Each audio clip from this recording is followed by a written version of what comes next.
नमस्कार। आप देख रहे हैं एमबीटी न्यूज से। दोस्तों, राजनीतिक हलचल होती रहती है, राजनीतिक चलता रहता है, लेकिन समय समय पर जो की बातें निकल करके सामने आती है उससे जो कि स्पष्ट करना चाहिए। दोस्तों, 2024 का लोकसभा चुनाव जो कि हुआ उसमें जो कि ईवीएम पर जो कि वो लगाया गया, आपत्ति लगाया गया कि इलेक्ट्रॉनिक वोटिंग मशीन जो कि गलत है, जिसकी वजह से भारतीय जनता पार्टी जीत रही है। यह जो कि कहना था कांग्रेस के लोगों की तरफ से, अन्य राजनीतिक दल के तरफ से, लेकिन इस पर ठोस कदम जब उठाने की बात आई तो किसने उठाया? इलेक्शन कमीशन के खिलाफ जो कि पीआईएल दाखिल करने की बात कह करके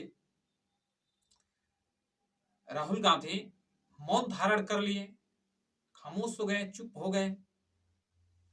अब राजनीतिक की बातें हो रही है तो इसमें जो कि स्पष्ट ये कि होना चाहिए कि विचार तो सबकी होती है, लेकिन वो विचार स्पष्ट होना चाहिए। और इसी बात को लेकर ये कि मैं बात विशेष ये कि करना चाहता हूं कि राहुल गांधी क्या कुछ छुपा रहे हैं लोगों से, इसको ये कि स्पष्ट क्यों नहीं करते।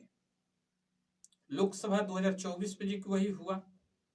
उन्होंने ये कि बोला कि संविधान ये कि खतरा में है, संविधान ये कि हम बचाने निकले हैं। लेकिन जब नरेंद्र मोदी जी के तरफ से वन नेशन वन इलेक्शन की ये कि बातें आई तो उस पर राहुल गांधी खामोश क्यों है, उस पर ये स्पष्ट बात क्यों नहीं किए, उसका विरोध क्यों नहीं किए। और दूसरी बात कि जब हरियाणा का चुनाव हुआ और जम्मू कश्मीर का, तो एक जगह जम्मू कश्मीर जी की कांग्रेस जीतती है और हरियाणा जी की भारतीय जनता पार्टी जीतती है। लेकिन जब हरियाणा में जी की बातें निकल करके सामने आई कि इलेक्ट्रॉनिक वोटिंग मशीन है, ईवीएम है, वो गलत हुआ है, वहां जी की 99% चार्ज है और जी की मतगणना जी की हो रहा है। अब जरा सोचिए, इलेक्शन में जब कोई वीवीपैट या इलेक्ट्रॉनिक वोटिंग मशीन जब जाती है तब से उसका चार्ज देखा जाता है, और जब उधर से रिटर्न आता है तो चार्ज में गिरावट होनी चाहिए। तो 99% ये कि गणना के दिन, काउंटिंग के दिन ये कि कैसे ये कि रहती है, यह ये कि बातें स्पष्ट ये कि होना चाहिए। और इसी बात को लेकर के राहुल गांधी जी की पीआईएल दाखिल करने वाले थे, सुप्रीम कोर्ट में जाने वाले थे, लेकिन हरियाणा का चुनाव जे की बीता और जे की मामला जे की समाप्त जे की हो गया, एक रात जीत गए।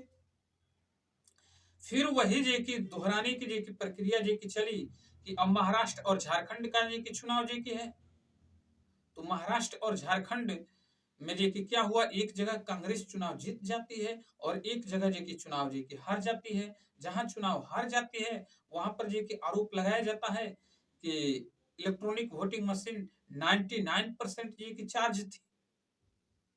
फिर जे कि कांग्रेस वाले उस पर ये कि आपत्ति लगाते हैं कि यह जे कि इसका जांच होनी चाहिए, और फिर ये कि 2 दिन चुनाव जे कि बीत जाता है, फिर ये कि मामला ठंडे बस्ता में चला जाता है। क्या लोगों को मूर्ख बनाया जा रहा है, या फिर जे कि अपना जे कि सेटिंग जे कि किया जा रहा है कि एक जगह आप चुनाव जीतो, एक जगह जे कि हम चुनाव जीतेंगे। और सबसे बड़ी चुनाव जे कि जो प्रधानमंत्री पद की है, तो उसमें जे कि आप जे कि जूनियर नेता हो तो आप विपक्ष में रहो, और हम सीनियर नेता है तो हम पक्ष में रहेंगे, हम सत्ता में रहेंगे। यह बातें लगता है कि कुछ सेट जे कि हुआ है। अगर नहीं लगता है तो आप जे कि मुझे जे कि इसका जे कि पॉइंट जे कि निकाल के दीजिए कि किस हद तक जे कि सही कौन है।